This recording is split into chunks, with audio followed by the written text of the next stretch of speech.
हज़रत मोहम्मद सल्लल्लाहु अलैहि वसल्लम और भारतीय धर्म ग्रंथ। Doctor M.A. श्रीवास्तव।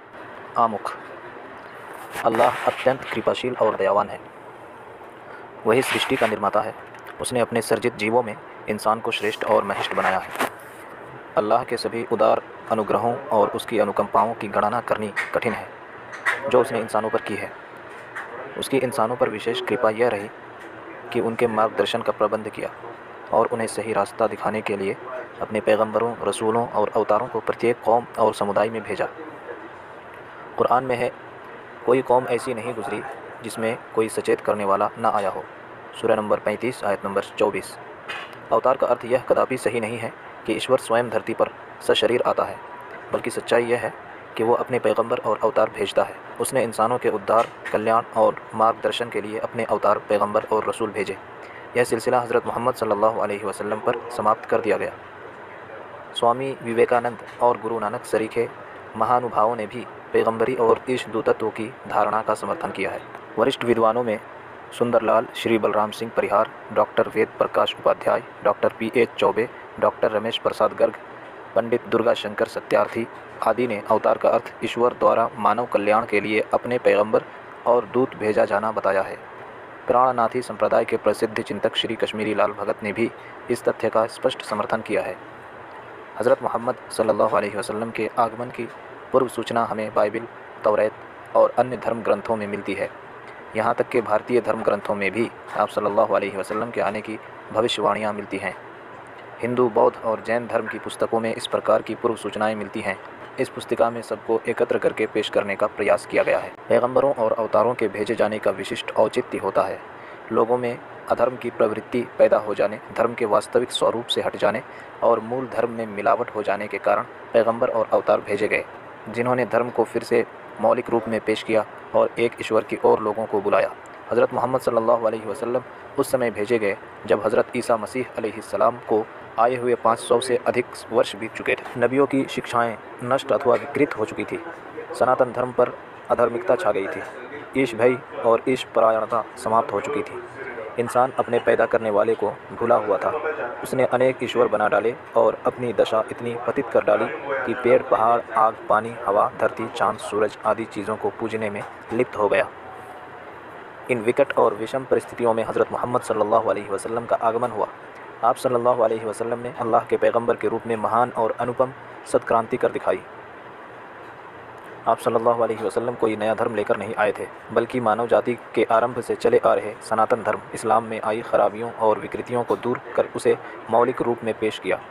आप सल्लल्लाहु अलैहि वसल्लम ने इंसानों को उनकी असल हैसियत बताई और उनकी मिथ्या धारणाओं का उन्मूलन किया। आप सल्लल्लाहु अलैहि वसल्लम ने बताया कि इंसान का ईश्वर केवल एक है। इंसान को उसी की ही दास्ता अपनानी चाहिए, उसी की ही इबादत करनी चाहिए। यदि वह इस धारणा और भक्ति कर्म का इनकार करता है तो अपने को गलत जगह खड़ा कर लेता है, जिसके कारण उसके कदम गलत दिशा में उठने लगते हैं। ऐसे में भला उसकी जीवन यात्रा कैसे सफल? जीवन की सुगम, सार्थक, सफल और फलदायी यात्रा के लिए अल्लाह के अंतिम पैगंबर और दूत हज़रत मोहम्मद सल्लल्लाहु अलैहि वसल्लम द्वारा पेश की गई शिक्षाओं को अपनाया जाए एवं आप सल्लल्लाहु अलैहि वसल्लम के बताए मार्ग पर चला जाए, तभी परलौकिक जीवन को भी सफल बनाया जा सकता है। अब यह सच्चाई छिपी नहीं रही कि भारतीय धर्म ग्रंथों में जिस अवतार, पैगंबर के आने की पूर्व सूचना दी गई थी वे हज़रत मोहम्मद सल्लल्लाहु अलैहि वसल्लम ही हैं। यह पुस्तिका सच्चाई उजागर करने की दिशा में एक प्रयास है।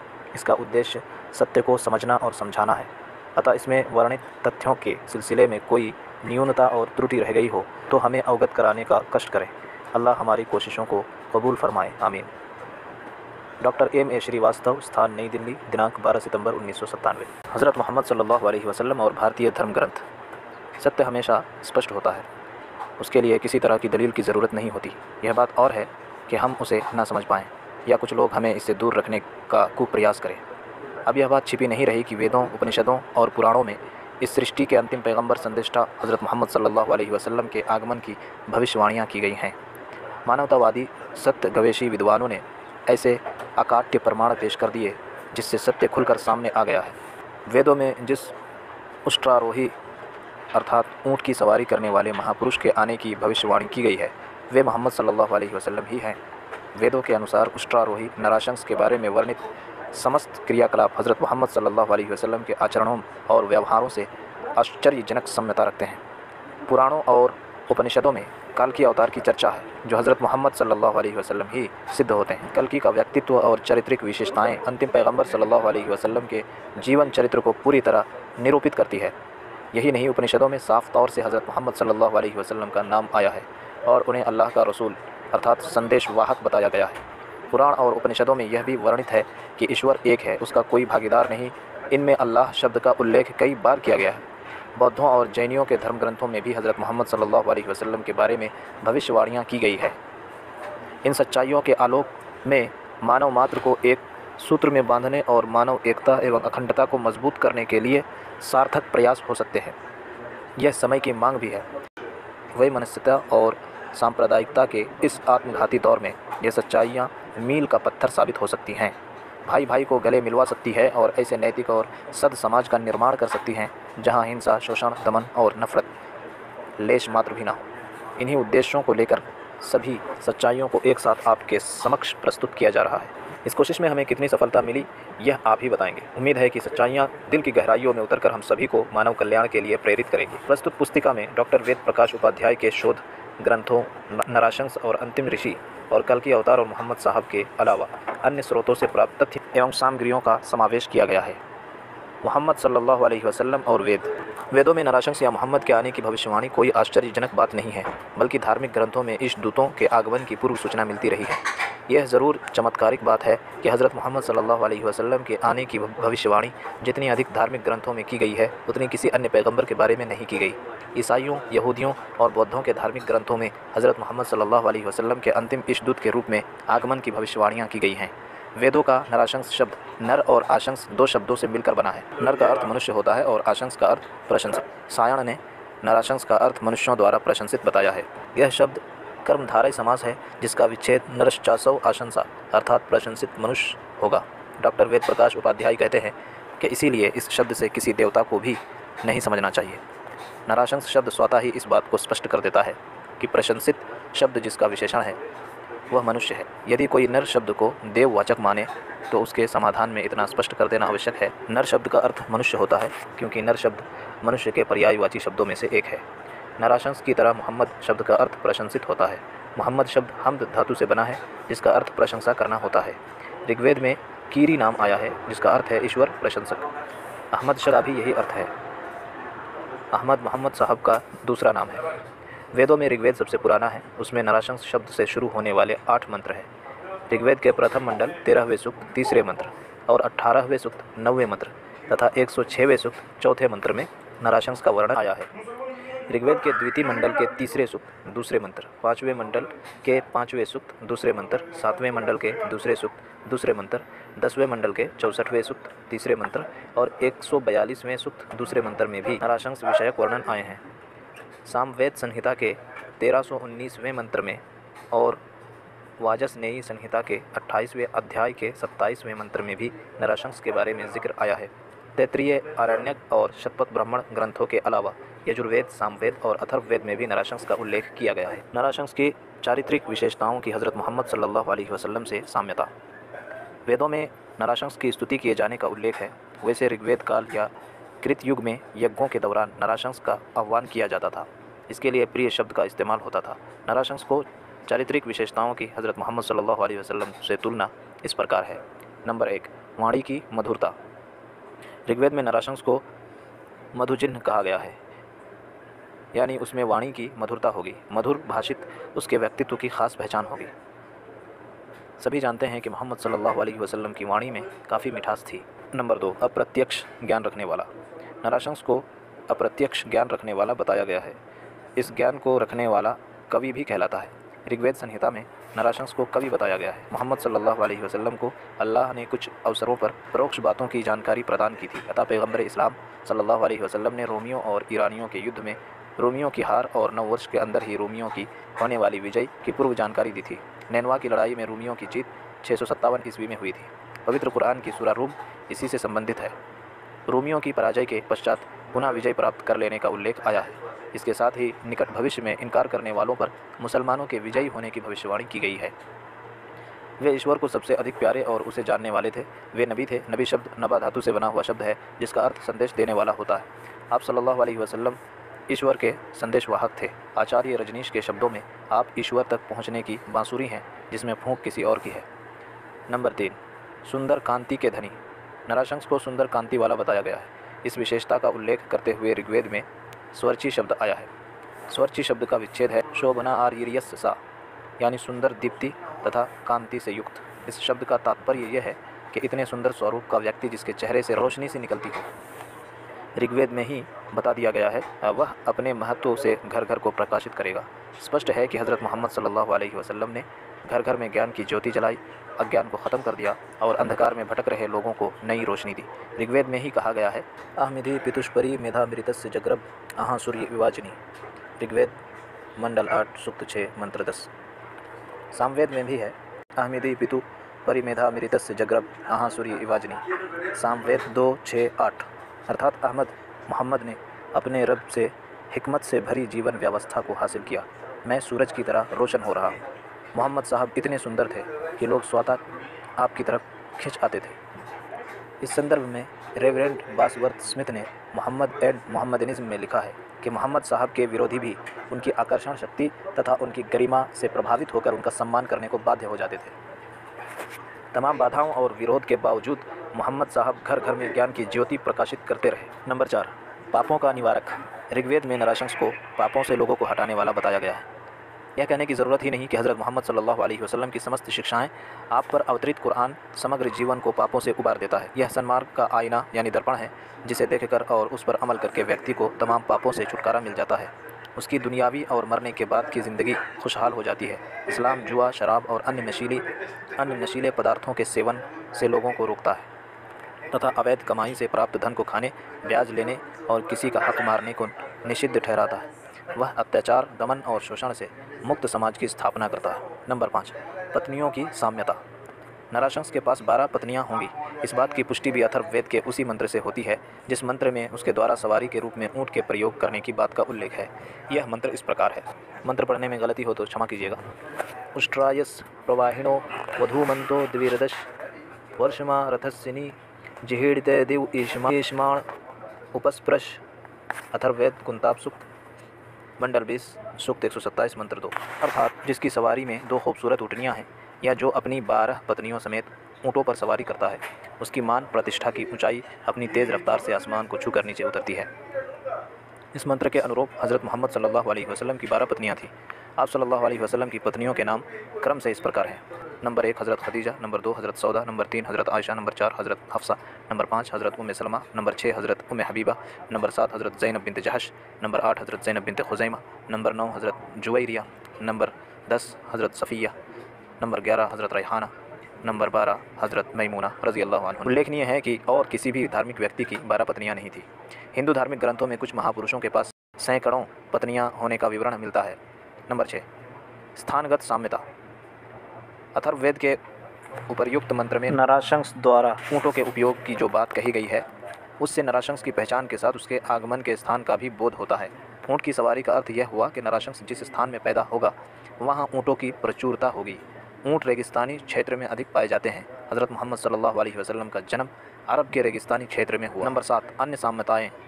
अथर्ववेद में अन्योक्ति अलंकार के माध्यम से नराशंस के बारे में पहचान की कतिपय बातें भी बताई गई हैं। कुंताप सूक्त में है, इंद जना उपश्रुत नराशंस स्तविष्यते। इसका अर्थ बताते हुए पंडित क्षेमकरण दास त्रिवेदी लिखते हैं, हे मनुष्यों, यह आदर से सुनो कि मनुष्यों में प्रशंसा वाला पुरुष बड़ाई किया जाएगा। एक अन्य मंत्र में कहा गया है, एष ईशाई माम है शता निष्कांत दश स्रज त्रीणी शतान्यवर्ता सहस्रदश गोनाम। अथर्ववेद मंडल 20 सूक्त 127 मंत्र 3। अर्थात ईश्वर माम है ऋषि को 100 सोने के सिक्के देगा, 10,000 गायें देगा, 300 अरबी घोड़े देगा और 10 हार। यहाँ माम है ऋषि से मतलब मोहम्मद सल्लल्लाहु अलैहि वसल्लम है।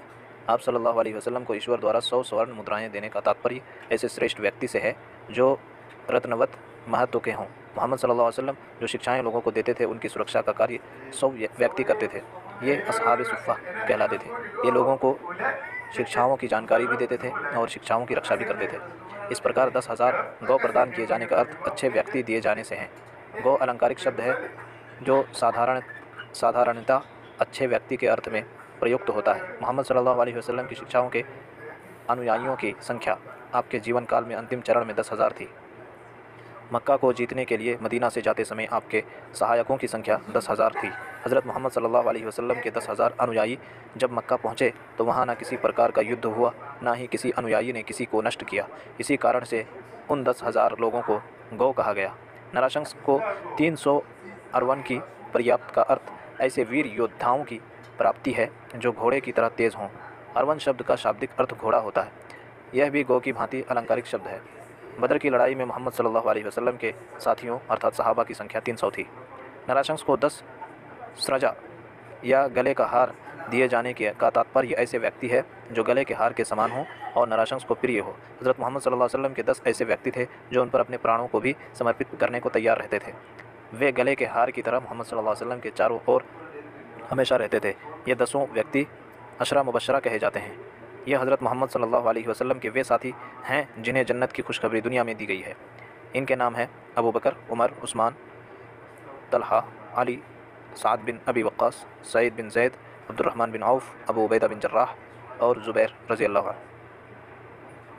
अथर्ववेद के एक मंत्र में कहा गया है कि ऐ लोगों, यह खुशखबरी ध्यानपूर्वक सुनो, नराशंस की प्रशंसा की जाएगी। 60,090 दुश्मनों में इस हिजरत करने वाले, अमल फैलाने वाले को हम सुरक्षा में लेते हैं। ऋग्वेद के एक मंत्र में भी मामह ऋषि के 10,000 साथियों यानी सहाबा का जिक्र आया है। मंत्र इस प्रकार है: अनस्वंता सत्पतिर्मामहे मे गावा चेथिष्टो असुरो मघोन रै वृष्णो अग्ने दशभि सहस्रे वैश्वानर त्रेरुणाश्चकेत। ऋग्वेद मंडल 5 सूक्त 27 मंत्र 1।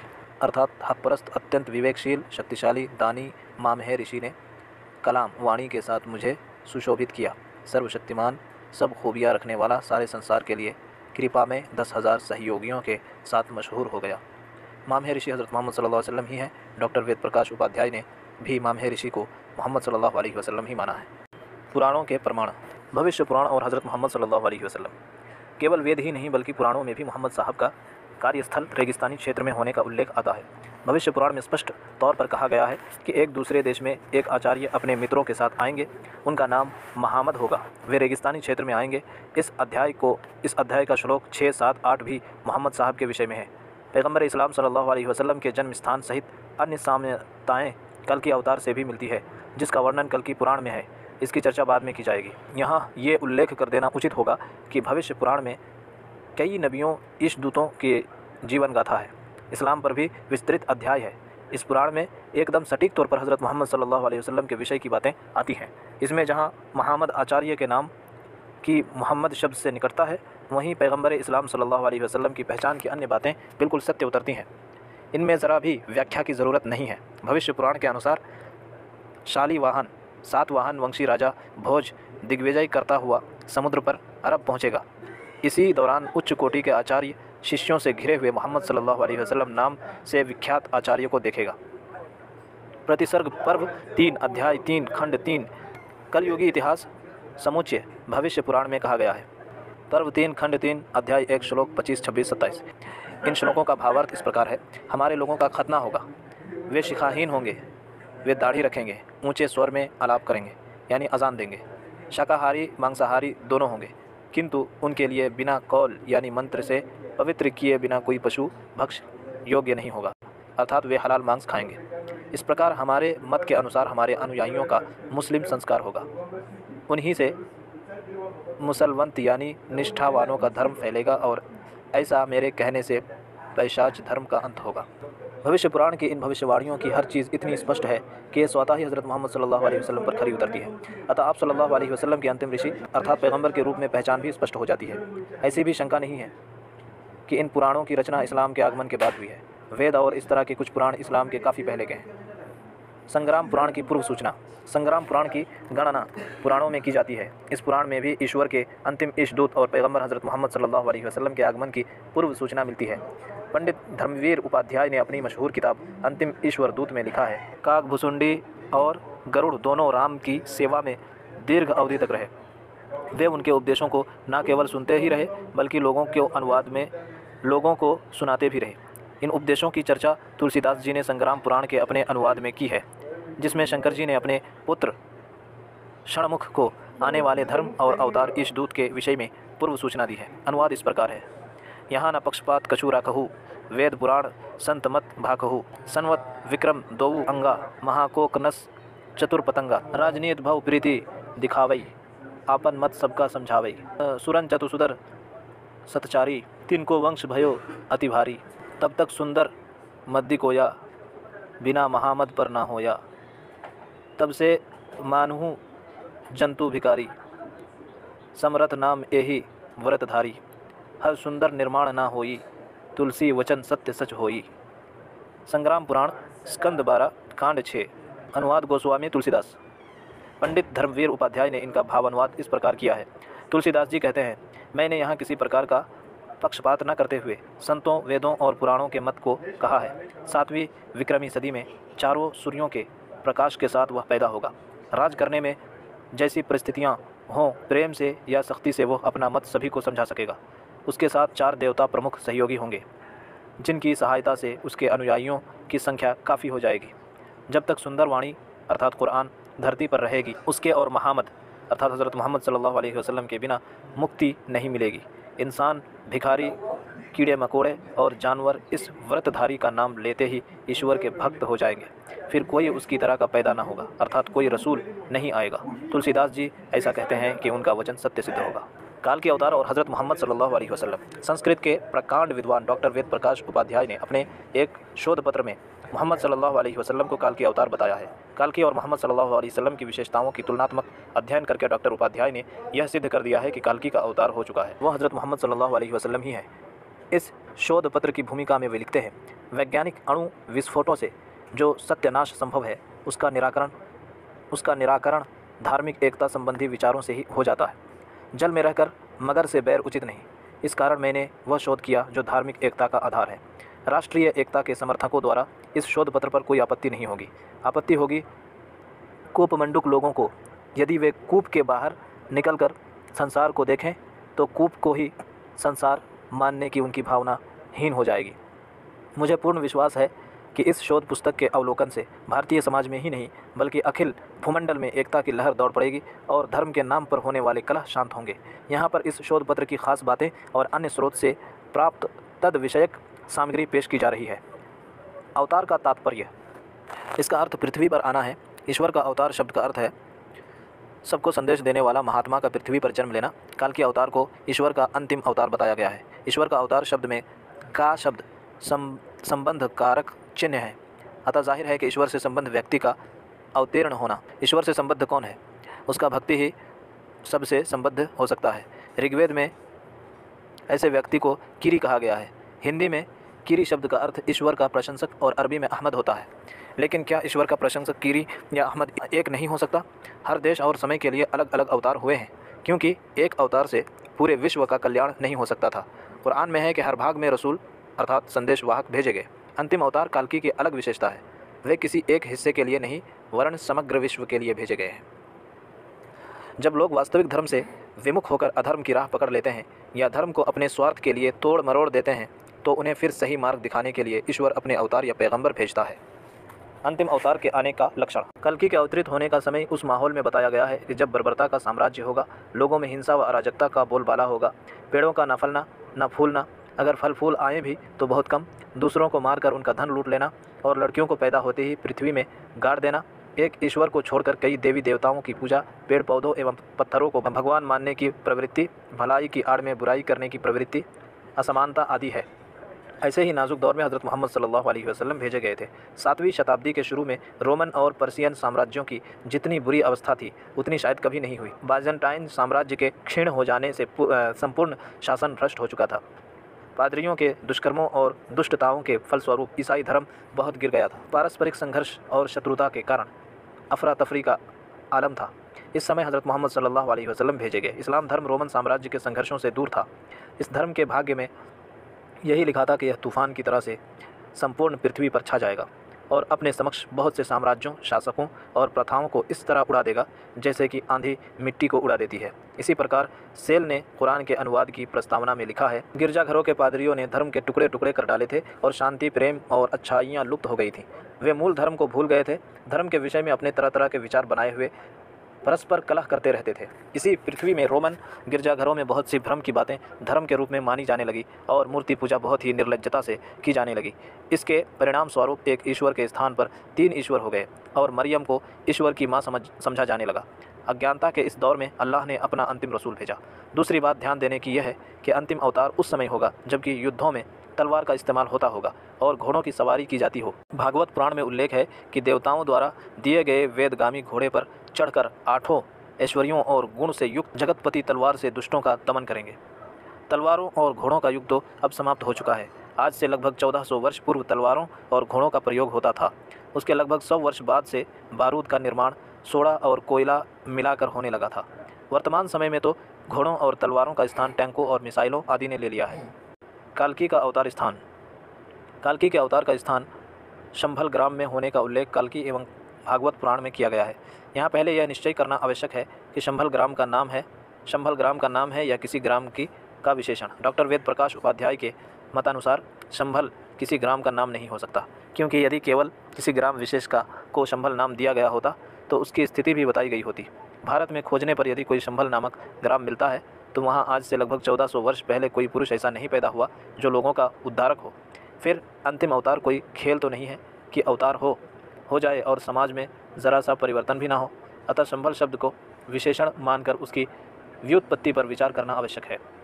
शंभल शब्द शम शांत करना धातु से बना है, अर्थात जिस स्थान में शांति मिले। सम उपसर्ग पूर्वक वृ धातु से अप्र प्रत्यय के संयोग से निष्पन्न शब्द स्वर हुआ और रलियोर भेदा के सिद्धांत से शंभल शब्द की निष्पत्ति हुई, जिसका अर्थ हुआ जो अपनी और लोगों को खींचता है या जिसके द्वारा किसी को चुना जाता है। 1288 में उदक नामों के पाठ हैं। र और ल में अभेद होने के कारण शंभल का अर्थ होगा जल का समीपवर्ती स्थान। इस प्रकार वह स्थान जिसके आसपास जल हो और वह स्थान अत्यंत आकर्षण और शांतिदायक हो, वही शंभल होगा। अवतार की भूमि पवित्र होती है। शंभल का शाब्दिक अर्थ है शांति का स्थान। मक्का को अरबी में दारुल अमन कहा जाता है, जिसका अर्थ शांति का घर होता है। मक्का मोहम्मद सल्लल्लाहु अलैहि वसल्लम का कार्यस्थल रहा है। जन्म तिथि। कल्कि पुराण में अंतिम अवतार के जन्म का भी उल्लेख किया गया है। इस पुराण के द्वितीय अध्याय के श्लोक 15 में वर्णित है, जिसका अर्थ है जिसके जन्म लेने से दुखी मानवता का कल्याण होगा, उसका जन्म मधुमास के शुक्ल पक्ष और रबी फसल में चंद्रमा की 12वीं तिथि को होगा। एक अन्य श्लोक में है कि कल्कि शंभल में विष्णुयश नामक पुरोहित के यहाँ जन्म लेंगे। मोहम्मद साहब सल्लल्लाहु अलैहि वसल्लम का जन्म 12 रबीउल अव्वल को हुआ। रबीउल अव्वल का अर्थ होता है मधुमास, हर्षोल्लास का महीना। आप मक्का में पैदा हुए। विष्णुयशस कल्कि के पिता का नाम है, जबकि मोहम्मद साहब के पिता का नाम अब्दुल्ला था। जो अर्थ विष्णुयश का होता है वही अब्दुल्ला का। विष्णु यानी अल्लाह और यश यानी बंदा, अर्थात अल्लाह का बंदा अब्दुल्ला। इसी तरह कल्कि की माता का नाम सुमति सोमवती आया है, जिसका अर्थ है शांति एवं मननशील स्वभाव वाली। आप सल्लल्लाहु अलैहि वसल्लम की माता का नाम भी आमिना था, जिसका अर्थ है शांति वाली। अंतिम अवतार की विशेषताएं। कल्कि की विशेषताएं हज़रत मोहम्मद साहब सल्लल्लाहु अलैहि वसल्लम के जीवन अर्थात सीरत से मिलती जुलती है। इन विशेषताओं का तुलनात्मक अध्ययन यहाँ पेश किया जा रहा है। नंबर 1, अश्वारोही और खड्गधारी। पहले लिखा जा चुका है कि भागवत पुराण में अंतिम अवतार के अश्वरोही और खड्गधारी होने का उल्लेख है। उसकी सवारी ऐसे घोड़े की होगी जो तेज़ गति से चलने वाला होगा और देवताओं द्वारा प्रदत्त होगा। तलवार से वह दुष्टों का संहार करेगा। घोड़े पर चढ़कर तलवार से दुष्टों का दमन करेगा। हज़रत मोहम्मद सल्लल्लाहु अलैहि वसल्लम को भी फरिश्तों द्वारा घोड़ा प्राप्त हुआ था, जिसका नाम बुराक था। उस पर बैठकर अंतिम रसूल ने रात्रि को तीर्थ यात्रा की थी। इसे मेराज भी कहते हैं। इस रात आपकी अल्लाह से बातचीत हुई थी और आपको बैतुल मुक़द्दस यरूशलेम में भी ले जाया गया था। मोहम्मद साहब को घोड़े अधिक प्रिय थे। आपके पास 7 घोड़े थे। हज़रत अनस रज़ी अल्लाह अन्हु से रिवायत है कि मैंने मोहम्मद सल्लल्लाहु अलैहि वसल्लम को देखा कि घोड़े पर सवार थे और गले में तलवार लटकाए हुए थे। आपके पास 9 तलवारें थीं। कुल परंपरा से प्राप्त तलवारें जुल्फ़िकार नामक तलवार, कलैया नाम वाली तलवार। यह बुखारी शरीफ की हदीस है। नंबर 2, दुष्टों का दमन। कल्कि के प्रमुख विशेषताओं में एक विशेषता यह भी है कि यह दुष्टों का ही दमन करेगा।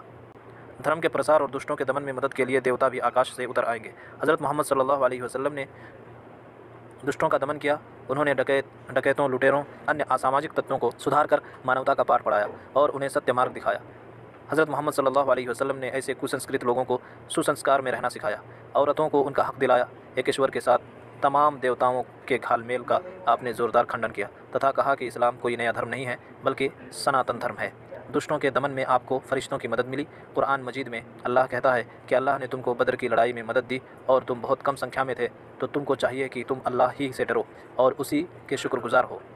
जब तुम मोमिनों से कह रहे थे कि क्या तुम्हारे लिए काफ़ी नहीं है कि तुम्हारा रब तुमको 3000 फरिश्ते भेजकर मदद करे, बल्कि अगर उस पर सब्र करो और अल्लाह से डरते रहो तो अल्लाह तुम्हारी मदद 5000 फरिश्तों से करेगा। सूरह अहज़ाब में भी हज़रत मोहम्मद सल्लल्लाहु अलैहि वसल्लम को ईश्वर की मदद मिलने का उल्लेख है। इस सूरह की आयत संख्या 9 में वर्णित है कि ए ईमान वालों, अल्लाह की उस कृपा का स्मरण करो जब तुम्हारे विरुद्ध सेनाएं आईं तो हमने भी उनके विरुद्ध पवन और ऐसी सेनाएं भेजीं जिनको तुम नहीं देखते थे, और जो कुछ तुम कर रहे थे वह अल्लाह देख रहा था। इस प्रकार दुष्टों का नाश करने में ईश्वर ने मोहम्मद सल्लल्लाहु अलैहि वसल्लम की मदद के लिए अपने फरिश्ते और अपनी सेनाएँ भेजी। नंबर 3, जगतपति।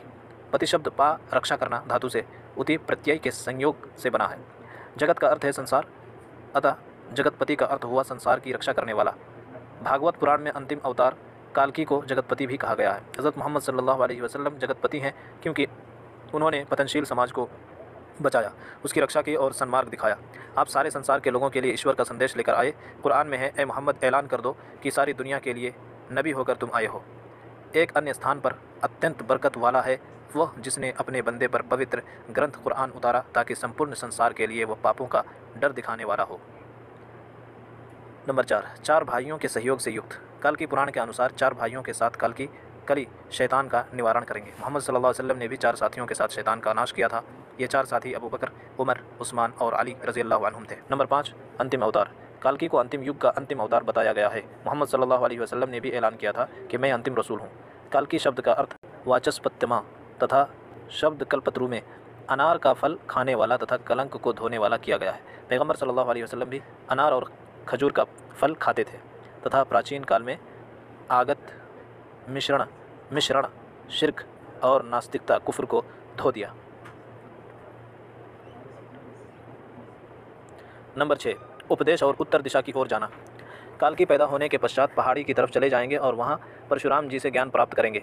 बाद में उत्तर की तरफ जाकर फिर लौटेंगे। मोहम्मद सल्लल्लाहु अलैहि वसल्लम भी जन्म के कुछ समय बाद पहाड़ियों की तरफ चले गए और वहाँ जिब्रील अलैहिस्सलाम के ज़रिए अल्लाह का ज्ञान प्राप्त किया। उसके बाद वे उत्तर मदीने जाकर वहाँ से फिर दक्षिण लौटे और अपने स्थान को जीत लिया। पुराणों में काल्की के बारे में ऐसा भी लिखा है। नंबर 7, 8 सिद्धियों और गुणों से युक्त। कल्कि अवतार को भागवत पुराण 12 स्कंद द्वितीय अध्याय में अष्टैश्वर्य गुणान्वित 8 ईश्वरीय गुणों से युक्त बताया गया है।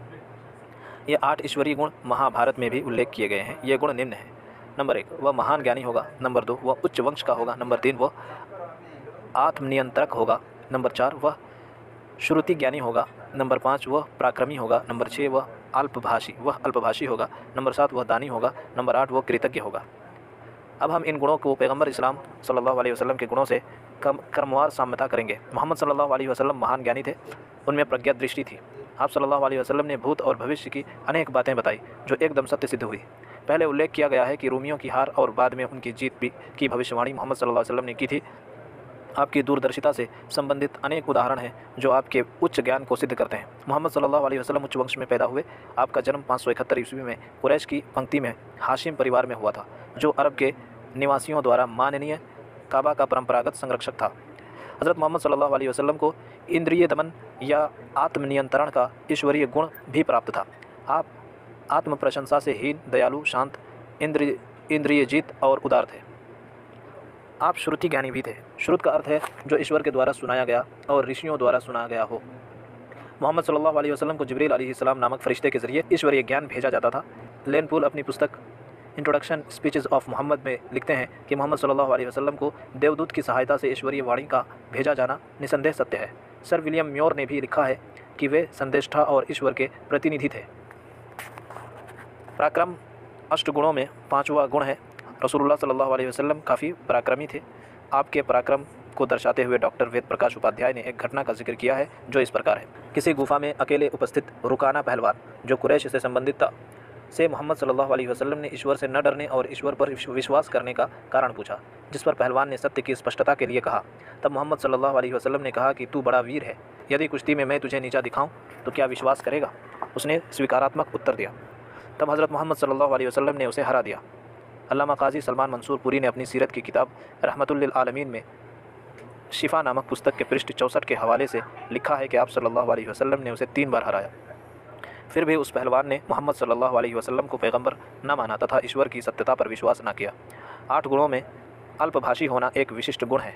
अल्लाह के रसूल सल्लल्लाहु अलैहि वसल्लम कम बोलते थे, अधिकतर मौन रहते, परंतु जो कुछ बोलते थे वह इतना प्रभाव उत्पादक होता था कि लोग आपकी बातें नहीं भूलते थे। दान देना महापुरुषों का एक प्रमुख गुण रहा है। हज़रत मोहम्मद सल्लल्लाहु अलैहि वसल्लम दान देने से पीछे नहीं हटते। यही कारण था कि आपके घर में गरीबों की भीड़ लगी रहती थी। आपके घर से कभी कोई निराश होकर नहीं लौटा। मोहम्मद सल्लल्लाहु अलैहि वसल्लम के गुणों में कृतज्ञता भी थी। वे किसी के उपकार को नहीं भूलते। अंसार के प्रति कहे गए वाक्य आपकी कृतज्ञता का प्रमाण पेश करते हैं। इस प्रकार यह सिद्ध हो गया कि मोहम्मद सल्लल्लाहु अलैहि वसल्लम में 8 ईश्वरीय गुणों का समावेश था। नंबर 8, शरीर से सुगंध का निकलना। भागवत पुराण में भविष्यवाणी की गई है कि काल्की के शरीर से ऐसी सुगंध निकलेगी जिससे लोगों के मन निर्मल हो जाएंगे। उनके शरीर की सुगंध हवा में मिलकर लोगों के मन को निर्मल करेगी। शमाइल तिर्मिज़ी में लिखा है कि मोहम्मद सल्लल्लाहु अलैहि वसल्लम के शरीर की खुशबू तो प्रसिद्ध ही है। मोहम्मद सल्लल्लाहु अलैहि वसल्लम जिससे हाथ मिलाते थे उसके हाथ से दिन भर सुगंध आती रहती थी। एक बार उम्मे सुलैत ने मोहम्मद सल्लल्लाहु अलैहि वसल्लम के शरीर का पसीना एकत्र किया। आप सल्लल्लाहु अलैहि वसल्लम के पूछने पर उन्होंने बताया कि इसे हम खुशबुओं में मिलाते हैं क्योंकि यह सभी सुगंध से बढ़कर है। नंबर 9, अनुपम कांति से युक्त। काल की अनुपम कांति से युक्त होंगे। बुखारी शरीफ की हदीस के मुताबिक मोहम्मद सल्लल्लाहु अलैहि वसल्लम सभी व्यक्तियों में अधिक सुंदर थे और सभी मनुष्यों से अधिक आदर्शवान एवं योद्धा थे। सर विलियम म्योर ने भी मोहम्मद सल्लल्लाहु अलैहि वसल्लम को बहुत सुंदर स्वरूप वाला पराक्रमी और दानी बताया है। नंबर 10, ईश्वरीय वाणी का उपदेष्टा। डॉक्टर वेद प्रकाश उपाध्याय कल्कि अवतार और मोहम्मद साहब के पृष्ठ 50 और 51 पर लिखते हैं कि काल्की के विषय में यह बात भारत में प्रसिद्ध ही है कि वह जो धर्म स्थापित करेंगे वो वैदिक धर्म होगा और उनके द्वारा उपदिष्ट शिक्षाएं ईश्वरीय शिक्षाएं होगी। मोहम्मद सल्लल्लाहु अलैहि वसल्लम के द्वारा अभिव्यक्त कुरान ईश्वरीय वाणी है। यह तो स्पष्ट ही है, भले ही हठी लोग इस बात को न माने। कुरान में जो नीति, सदाचार, प्रेम, उपकार आदि करने के लिए प्रेरणा के स्रोत विद्यमान हैं वही वेद में भी है। कुरान में मूर्ति पूजा का खंडन, एकेश्वरवाद यानी तौहीद की शिक्षा, परस्पर प्रेम व्यवहार का उपदेश है। वेद में एकम सत्य तथा विश्व बंधुत्व की उत्कृष्ट घोषणा है। वेदों में ईश्वर की भक्ति का आदेश है और कुरान की शिक्षा के द्वारा मुसलमान दिन में 5 बार नमाज अवश्य पढ़ते हैं, जबकि ब्राह्मण वर्ग में बिरले लोग ही त्रिकाल संध्या करने वाले मिलेंगे। यहाँ यह तथ्य उजागर करना उचित होगा कि वेदों और कुरान की शिक्षाओं में भी बहुत कुछ समानता है। मिसाल के तौर पर वेद, गीता और स्मृतियों में एक ईश्वर की भक्ति करने का आदेश है और अपनी की हुई बुराइयों की क्षमा मांगने के लिए भी उसी ईश्वर से प्रार्थना करने का आदेश है। कुरान में है, ए नबी कह दो मैं तो केवल तुम्हारे जैसा एक मनुष्य ही हूँ। मेरी और प्रकाशना की जाती है कि तुम्हारा पूज्य अकेला पूज्य है, तो तुम सीधे उसी की ओर मुख करो और क्षमा भी उसी से मांगो। डॉक्टर उपाध्याय कहते हैं कि काल्की और मोहम्मद सल्लल्लाहु अलैहि वसल्लम के विषय में जो अभूतपूर्व साम्य मुझे मिला उसे देखकर आश्चर्य होता है कि जिन काल्की की प्रतीक्षा में भारतीय बैठे हुए हैं वे आ गए और वही मोहम्मद साहब है। उपनिषद में भी मोहम्मद सल्लल्लाहु अलैहि वसल्लम की चर्चा। उपनिषदों में भी मोहम्मद साहब और इस्लाम के बारे में जहाँ तहाँ उल्लेख मिलता है। नागेंद्र नाथ बसु द्वारा संपादित विश्वकोश के द्वितीय खंड में उपनिषदों के वे श्लोक दिए गए हैं जो इस्लाम और पैगंबर सल्लल्लाहु अलैहि वसल्लम से ताल्लुक़ रखते हैं। इनमें से कुछ प्रमुख श्लोक और उनके अर्थ प्रस्तुत किए जा रहे हैं ताकि पाठकों को वास्तविकता का पता चल सके। अस्माल्ला इल्ले मित्रावरुणा दिव्यानि धत्त इल्लल्ले वरुणो राजा पुनर्दुत हया मित्रो इल्ला इल्लल्ले इल्ला वरुणो मित्रस्तेजस्काम होतारमिंद्र महासुरिंद्रा अल्लो ज्योष्ठ श्रेष्ठ परम पूर्ण ब्रह्मान अल्लामा अल्लो रसूल मोहम्मद रकबरस अल्लो अल्लामा। अल्लो उपनिषद 1, 2, 3। अर्थात इस देवता का नाम अल्लाह है, वह एक है। मित्रा वरुण आदि उसकी विशेषताएं हैं। वास्तव में अल्लाह वरुण है जो तमाम सृष्टि का बादशाह है। मित्रों, उस अल्लाह को अपना पूज्य समझो। वह वरुण है और एक दोस्त की तरह वह तमाम लोगों के काम संवारता है। वह इंद्र है, श्रेष्ठ इंद्र। अल्लाह सबसे बड़ा, सबसे बेहतर, सबसे ज़्यादा पूर्ण और सबसे ज़्यादा पवित्र है। मोहम्मद सल्लल्लाहु अलैहि वसल्लम अल्लाह के श्रेष्ठतर रसूल है। अल्लाह आदि अंत और सारे संसार का पालनहार है। तमाम अच्छे काम अल्लाह के लिए ही है। वास्तव में अल्लाह ही ने सूरज, चांद और सितारे पैदा किए हैं। उपयुक्त उद्धरणों से ये निर्विवाद रूप से स्पष्ट हुआ कि सर्वशक्तिमान अल्लाह एक है और मोहम्मद सल्लल्लाहु अलैहि वसल्लम उसके संदेशवाहक पैगंबर है। इस उपनिषद के अन्य श्लोकों में भी इस्लाम और मोहम्मद सल्लल्लाहु अलैहि वसल्लम की साम्यगत बातें आई हैं। इस उपनिषद में आगे कहा गया है, आदल्लाह बुक मेक्कमा अल बुक निखान निखादकमा अलो यगेन होत होत अल्लाह सूर्य चंद्र सर्व नक्षत्रा अल्लो ऋषिणा सर्व दिव्या इंद्राय पुरु माया परमांतरिक्षा अल्लाह पृथ्विया अंतरिक्षं विश्वरूपम इल्ला अकबर इल्ला इल्ला इल्लल्लेति इल्लल्लाह ओम अल्लाह इल्लल्लाह अनादि स्वरूपाय अथर्वण श्यामा हुंगी जनान पशून सिद्धा जलवरान अदृष्टा कुरु कुरु फट असुर संहारणी हाँ ही अल्लो रसूल मोहम्मद अकबरस अल्लो अल्लामा इल्लोति इल्लल्लेति इल्लल्लाह इति अल्लोपनिषद। अर्थात अल्लाह ने सब ऋषि भेजे और चंद्रमा सूर्य एवं तारों को पैदा किया। उसी ने सारे ऋषि भेजे और आकाश को पैदा किया। अल्लाह ने ब्रह्मांड ज़मीन और आकाश को बनाया। अल्लाह श्रेष्ठ है, उसके सिवा कोई पूज्य नहीं। है पुजारी, कह दे अल्लाह के सिवा कोई पूज्य नहीं। अल्लाह अनादि से है, वह सारे विश्व का पालनहार है, वो तमाम बुराइयों और मुसीबतों को दूर करने वाला है। मोहम्मद अल्लाह के रसूल यानी संदेष्टा है, जो इस संसार का पालनहार है। अतः घोषणा करो कि अल्लाह एक है और उसके सिवा कोई पूज्य नहीं। पुस्तक के लेखक हाशिया में लिखते हैं, बहुत थोड़े से विद्वान जिनका संबंध विशेष रूप से आर्य समाज से बताया जाता है, अल्लोपनिषद की गणना उपनिषदों में नहीं करते और इस प्रकार इसका इनकार करते हैं, हालांकि इनके तर्कों में दम नहीं है। इस कारण से भी हिंदू धर्म के अधिकतर विद्वान और मनीषी उपवादियों के आग्रह पर ध्यान नहीं देते। गीता प्रेस गोरखपुर का नाम हिंदू धर्म के प्रामाणिक प्रकाशन केंद्र के रूप में अग्रगण्य है। यहाँ से प्रकाशित कल्याण हिंदी पत्रिका के अंक अत्यंत प्रामाणिक माने जाते हैं। इसकी विशेष प्रस्तुति उपनिषद अंक में 220 उपनिषदों की सूची दी गई है, जिसमें अल्लोपनिषद का उल्लेख 15वें नंबर पर किया गया है, 14वें नंबर पर अमत बिंदु उपनिषद और 16वें नंबर पर अवधूतोपनिषद उल्लेखित है। डॉक्टर वेद प्रकाश उपाध्याय ने भी अल्लोपनिषद को प्रमाणिक उपनिषद माना है। देखिए वैदिक साहित्य एक विवेचन प्रदीप प्रकाशन पृष्ठ नंबर 101 संस्करण 1989। प्राणनाथी प्रणामी संप्रदाय की शिक्षा। हिंदुओं के वैष्णव समुदाय में प्राणनाथी संप्रदाय उल्लेखनीय है। इसके संस्थापक एवं प्रवर्तक महामती प्राणनाथ थे। आपका जन्म का नाम मेहराज ठाकुर था। प्राणनाथी का जन्म 1618 ईस्वी में गुजरात के जामनगर शहर में हुआ था। आपने इंसानों को एक ईश्वरवाद की शिक्षा दी और एक ही ईश्वर की पूजा उपासना पर बल दिया। अपने नबूवत अर्थात ईश दूतत्व की धारणा का समर्थन किया और इसे सही ठहराया। प्राणनाथ जी कहते हैं, कई बड़े कहे पैगंबर पर एक मोहम्मद पर ख़त्म। अर्थात धर्म ग्रंथों में अनेकों पैगंबर बड़े कहे गए, किंतु मोहम्मद साहब पर ईश दूतों की श्रृंखला समाप्त होती है। रसूल मोहम्मद सल्लल्लाहु अलैहि वसल्लम आखिरी पैगंबर हुए। प्राणनाथ जी ने एक स्थान पर लिखा, रसूल आवेगा तुम पर, ले मेरा फरमान, आए मेरे अरस की देखी सब पहचान। अर्थात ईश्वर ने कहा, मेरा रसूल मोहम्मद तुम्हारे पास मेरा संदेश लेकर आएगा। वह संसार में आकर तुम्हें मेरे अर्श या परमधाम की सब तरह से पहचान कराने के लिए कुछ संकेत देगा।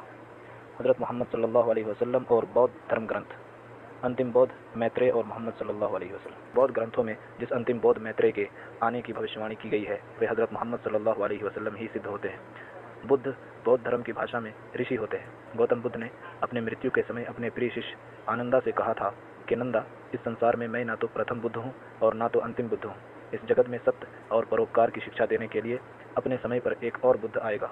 वह पवित्र अंतःकरण वाला होगा, उसका हृदय शुद्ध होगा, ज्ञान और बुद्धि से संपन्न तथा समस्त लोगों का नायक होगा। जिस प्रकार मैंने संसार को अनश्वर सत्य की शिक्षा प्रदान की, उसी प्रकार वह भी विश्व को सत्य की शिक्षा देगा। विश्व को वह ऐसा जीवन मार्ग दिखाएगा जो शुद्ध तथा पूर्ण भी होगा। नंदा, उसका नाम मैत्रेय होगा। बुद्ध का अर्थ बुद्धि से युक्त होता है। बुद्ध मनुष्य ही होते हैं, देवता आदि नहीं। मैत्रेय का अर्थ दया से युक्त होता है। मैत्रेय की मोहम्मद सल्लल्लाहु अलैहि वसल्लम से समानता। अंतिम बुद्ध मैत्रेय में बुद्ध की सभी विशेषताओं का पाया जाना स्वाभाविक है। बुद्ध की प्रमुख विशेषताएं इस प्रकार है। नंबर 1, वह ऐश्वर्यवान एवं धनवान होता है। नंबर 2, वह संतान से युक्त होता है। नंबर 3, वह स्त्री और शासन से युक्त रहता है। नंबर 4, वह अपनी पूर्ण आयु तक जीता है। नंबर 5, वह अपना काम खुद करता है। नंबर 6, बुद्ध केवल धर्म प्रचारक होते हैं।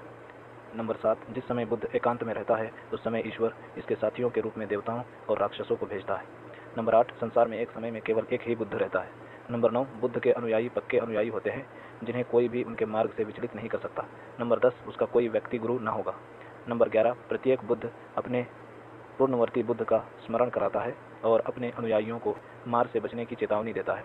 मार का अर्थ बुराई और विनाश के फैलाने वाला होता है, इसे शैतान कहते हैं। नंबर 12, सामान्य पुरुषों की अपेक्षा बुद्धों की गर्दन की हड्डी अत्यधिक दृढ़ होती है, जिससे वे गर्दन मोड़ते समय अपने पूरे शरीर को हाथी की तरह घुमा लेते थे। अंतिम बुद्ध मैत्रेय की इनके अलावा अन्य विशेषताएं भी हैं। मैत्रेय के दयावान होने और बोधि वृक्ष के नीचे सभा का आयोजन करने वाला भी बताया गया है। इस वृक्ष के नीचे बुद्ध को ज्ञान प्राप्ति होती है। डॉक्टर वेद प्रकाश उपाध्याय ने यह सिद्ध किया है कि ये सभी विशेषताएं मोहम्मद सल्लल्लाहु अलैहि वसल्लम के जीवन में मिलती है तथा अंतिम बुद्ध मैत्रेय हजरत मोहम्मद सल्लल्लाहु अलैहि वसल्लम ही है। डॉक्टर उपाध्याय द्वारा इस विषय में प्रस्तुत तथ्य यहाँ ज्यों के त्यों प्रस्तुत किए जा रहे हैं। कुरान में मोहम्मद साहब के ऐश्वर्यवान और धनवान होने के विषय में यह ईश्वरीय वाणी है कि तुम पहले निर्धन थे, हमने तुमको धनी बना दिया। मोहम्मद साहब ऋषि पद प्राप्त करने के बहुत पहले धनी हो गए थे। मोहम्मद साहब के पास अनेक घोड़े थे। उनकी सवारी के रूप में प्रसिद्ध ऊँटनी अलकस्वा थी, जिस पर सवार होकर मक्का से मदीना गए थे, और 20 की संख्या में ऊँटनियाँ थीं, जिसका दूध मोहम्मद साहब और उनके बाल बच्चों के पीने के लिए पर्याप्त था। साथ ही साथ सभी अतिथियों के लिए भी पर्याप्त था। ऊँटनियों का दूध ही मोहम्मद साहब व उनके बाल बच्चों का प्रमुख आहार था। मोहम्मद साहब के पास 7 बकरियाँ थीं, जो दूध का साधन थी। मोहम्मद साहब दूध की प्राप्ति के लिए भैंसें नहीं रखते थे। इसका कारण यह है कि अरब में भैंसें नहीं होती। उनकी 7 बागें खजूर की थीं, जो बाद में धार्मिक कार्यों के लिए मोहम्मद साहब द्वारा दे दी गई थी। मोहम्मद साहब के पास 3 भूमिगत संपत्तियां थीं, जो कई बीघे के क्षेत्र में थी। मोहम्मद साहब के अधिकार में कई कुएं भी थे। इतना स्मरणीय है कि अरब में कुआं का होना बहुत बड़ी संपत्ति समझी जाती थी, क्योंकि वहाँ रेगिस्तानी भूभाग है। मोहम्मद साहब की 12 पत्नियाँ, 4 लड़कियाँ और 3 लड़के थे। बुद्ध के अंतर्गत पत्नी और संतान का होना द्वितीय गुण है। मोहम्मद साहब के पूर्ववर्ती भारतीय बुद्धों में यह गुण नाम मात्र को पाया जाता था, परंतु मोहम्मद साहब के पास उसका 12 गुण विद्यमान था। मोहम्मद साहब ने शासन भी किया। अपने जीवन काल में ही उन्होंने बड़े बड़े राजाओं को पराजित करके उन पर अपना प्रभुत्व स्थापित किया। अरब के सम्राट होने पर भी उनका भोज्य पदार्थ पूर्ववत था। मोहम्मद साहब अपनी पूर्ण आयु तक जीवित रहे। अल्पायु में उनका देहावसान नहीं हुआ और ना तो वे किसी के द्वारा मारे गए। मोहम्मद साहब अपना काम स्वयं कर लेते थे। उन्होंने जीवन भर धर्म का प्रचार किया। उनके धर्म प्रचारक स्वरूप की पुष्टि उनके इतिहासकारों ने भी की है। मोहम्मद साहब ने भी अपने पूर्ववर्ती ऋषियों का समर्थन किया। इस बात के लिए आप पूरा कुरान देख सकते हैं। उदाहरण के रूप में कुरान में दूसरी सूरा में उल्लेख है, ए आस्तिको, तुम कहो कि हम ईश्वर पर पूर्ण आस्था रखते हैं, और जो पुस्तक हम पर अवतीर्ण हुई है उस पर, और जो कुछ इब्राहिम, इस्माइल और याकूब पर और उनकी संतान ऋषियों पर, और जो कुछ मूसा और ईसा को दी गई उन पर भी, और जो कुछ अनेक ऋषियों को उनके पालक यानी ईश्वर की ओर से उपलब्ध हुई उन पर भी हम आस्था रखते हैं, और उन ऋषियों में किसी प्रकार का अंतर नहीं मानते हैं, और उसी एक ईश्वर के मानने वाले हैं। मोहम्मद साहब ने अपने अनुयायियों को शैतान से बचने की चेतावनी बार बार दी थी। कुरान में शैतान से बचने के लिए यह कहा गया है कि जो शैतान को अपना मित्र बनाएगा उसे वो भटका देगा और नारकीय कष्टों का मार्ग प्रदर्शित करेगा। मोहम्मद साहब के अनुयायी कभी भी मोहम्मद साहब के बताए हुए मार्ग से विचलित न होते हुए उनकी पक्की शिष्यता अथवा मैत्री में आबद्ध रहते हैं। मोहम्मद साहब के अनुयायियों ने आमरण उनका संग नहीं छोड़ा, भले ही उन्हें कष्टों का सामना करना पड़ा हो। संसार में जिस समय मोहम्मद साहब बुद्ध थे उस समय किसी भी देश में कोई अन्य बुद्ध नहीं था। मोहम्मद साहब के बुद्ध होने के समय संपूर्ण संसार की सामाजिक और आर्थिक स्थिति बहुत ही खराब थी। मोहम्मद साहब का कोई भी गुरु संसार का व्यक्ति नहीं था। मोहम्मद साहब पढ़े लिखे भी नहीं थे, इसीलिए उन्हें उम्मी भी कहा जाता है। ईश्वर द्वारा मोहम्मद साहब के अंतःकरण में उतारी गई आयतों की संहिता कुरान है। प्रत्येक बुद्ध के लिए बोधि वृक्ष का होना आवश्यक है। किसी बुद्ध के लिए बोधि वृक्ष के रूप में अश्वत्थ पीपल, किसी के लिए नियोग्रोध बरगद तथा किसी बुद्ध के लिए उदुम्बर अर्थात गुलर प्रयुक्त हुआ है। बुद्ध के लिए जिस बोधि वृक्ष का होना बताया गया है वह कड़ी और भारयुक्त काष्ठ वाला वृक्ष है। हज़रत मोहम्मद साहब के लिए बोधि वृक्ष के रूप में हुदैबिया स्थान में एक कड़ी और भारयुक्त काष्ठ वाला वृक्ष था, जिसके नीचे मोहम्मद साहब ने सभा भी की थी। मैत्रेय का अर्थ होता है दया से युक्त। 16 अक्टूबर सन 1930 लीडर पृष्ठ नंबर 7 कॉलम नंबर 3 में एक बौद्ध ने मैत्रेय का अर्थ दया किया है। मोहम्मद साहब दया से युक्त थे, इसी कारण मोहम्मद साहब को रहमतुल लिल आलमीन कहा जाता है, जिसका अर्थ है समस्त संसार के लिए दया से युक्त। नराशंस और अंतिम ऋषि पृष्ठ 54 से 58। स्वर्गीय बोधि वृक्ष बहुत ही विस्तृत क्षेत्र में है। कहा गया है कि बुद्ध स्थिर दृष्टि से उस बोधि वृक्ष को देखता है। हज़रत मोहम्मद सल्लल्लाहु अलैहि वसल्लम ने भी जन्नत में एक वृक्ष देखा था जो ईश्वर के सिंहासन के दाहिनी ओर विद्यमान था। यह वृक्ष इतने बड़े क्षेत्र में था जिसे एक घुड़सवार लगभग 100 वर्षों में भी उसकी छाया को पार नहीं कर सकता। हज़रत मोहम्मद सल्लल्लाहु अलैहि वसल्लम ने भी स्वर्गीय वृक्ष को आंख गड़ाए हुए देखा था। मैत्रेय के बारे में यह भी कहा गया है कि किसी भी तरफ मुड़ते समय वो अपने शरीर को पूरा घुमा लेगा। मोहम्मद साहब भी किसी मित्र की ओर देखते समय अपने शरीर को पूरा घुमा लेते थे। इस प्रकार यह सिद्ध होता बौद्ध ग्रंथों में जिस मैत्रेय के आने की भविष्यवाणी की गई है वो हज़रत मोहम्मद सल्लल्लाहु अलैहि वसल्लम ही है। जैन धर्म और हज़रत मोहम्मद सल्लल्लाहु अलैहि वसल्लम। Doctor P.H. चौबे ने लिखा है, मैं मोहम्मद सल्लल्लाहु अलैहि वसल्लम को कल की अवतार मानता हूँ। पुराणों में इस अवतार का वर्णन है। कहा गया है कि कल की अवतार बुद्ध अवतार के बाद होगा, जिसका जन्म शंभल नामक नगर में एक पुजारी परिवार में होगा। उसकी सवारी घोड़ा और हथियार तलवार होगा। वह संपूर्ण पृथ्वी पर अपने सत्य धर्म की विजय करेगा। विस्तृत विवरण के लिए देखें कल की पुराण। जैन धर्म के ग्रंथकारों ने भी कल की अवतार का वर्णन किया है और उसके आने का काल महावीर स्वामी ने निर्वाण के 1000 वर्ष बाद माना है। महावीर स्वामी के निर्वाण का वर्ष प्राय 571 ईसा पूर्व निश्चित किया जाता है। इस प्रकार 1000 वर्ष बाद कल की अवतार का आगमन होता है। हज़रत मोहम्मद सल्लल्लाहु अलैहि वसल्लम का जन्म काल वही वर्ष पड़ता है जो कल के अवतार के आने का काल है। कल के अवतार की अन्य विशेषताएं और उसके गुण हज़रत मोहम्मद सल्लल्लाहु अलैहि वसल्लम से साम्यता रखते हैं। एक प्रसिद्ध जैन लेखक जिसने अपने ग्रंथ हरिवंश पुराण में लिखा है कि महावीर के निर्वाण के 605 वर्ष 5 माह बाद शकराज का जन्म हुआ तथा गुप्त संवत 231 वर्ष के शासन के बाद कल के अवतार का जन्म हुआ। इस आशय का श्लोक इस प्रकार है, गुप्ताना चस्त दय्यम एक विनवश चवर्षणि कालविद भिरुदाहृतम चित्वा रिंश देवाता काल की राजस्य राजता ततोड़ जिटंजियों राजा स्यादिंद्रपुर संसिता। माफ़ी चाहता हूँ अगर मंत्र पढ़ने में कोई त्रुटि होती है तो। ये मंत्र है जिनसेन कृत हरिवंश पुराण अध्याय 60। दूसरे जैन ग्रंथकार गुणभद्र ने उत्तर पुराण में लिखा है कि महावीर निर्वाण के 1000 वर्ष बाद काल की राज का जन्म हुआ। इंडियन एंटिक्वेरी वॉल्यूम 10 पृष्ठ 143। तीसरे जैन ग्रंथकार नेमिचंद्र अपने ग्रंथ त्रिलोक सागर में लिखते हैं, शकराज निर्वाण के 605 वर्ष 5 माह बाद तथा शक काल से 394 वर्ष 7 माह पश्चात काल की राज पैदा हुआ। इस ग्रंथ में इस भाव का वाक्य है, अणछस्या वस्यपण मासजद गमी वीर ण्योई दो सगराजो सो कल की चतुर्वती महिप सगमासा। त्रिलोकसार पृष्ठ 32। इस प्रकार ऐसा लगता है कि हज़रत मोहम्मद सल्लल्लाहु अलैहि वसल्लम वही थे धर्माचार्यों ने जिनके बारे में बताया। सचमुच जिस प्रकार जब तक एक शासक शासन करता है तब तक उसके द्वारा बताए गए नियम का पालन जनता करती है, परंतु उसके शासन के समाप्त होते ही दूसरे शासक के आदेशों को लोग शिरोधार्य करते हैं। ठीक उसी प्रकार जब तक जिस शास्ता अवतार पैगंबर का काल रहता है उसकी आज्ञाओं उपदेशों का फैलाव होता है, परंतु उसके उपदेशों में विकृति आते ही ईश्वर की तरफ से जब दूसरा पैगंबर अवतार आता है तो उसका शासन चलता है। इस लिहाज से आज हम हज़रत मोहम्मद सल्लल्लाहु अलैहि वसल्लम जो कि अंतिम रसूल अथवा आखिरी अवतार कालकी के शासन काल में है और अब प्रलय यानी क़यामत तक उनका शासन रहेगा, जिसका प्रमाण पुराण, कुरान और अन्य ग्रंथ दे चुके हैं। अतएव हमारे लिए इस अंतिम शास्ता हज़रत मोहम्मद के ही शासन में रहकर आपके उपदेशों और आचारों का अनुगमन करना ही आध्यात्मिक और व्यावहारिक दोनों पक्षों से उचित है। इससे हमारा संसार और परलोक दोनों सुधर सकता है। अतः अंतिम संदेष्टा पैगंबर काल की अवतार हज़रत मोहम्मद सल्लल्लाहु अलैहि वसल्लम के उपदेशों का अनुगमन ही आपके प्रति सही एवं सच्चे अर्थों में श्रद्धा अर्पण होगा। यही ईश समर्पण के लिए सच्चा मार्ग होगा।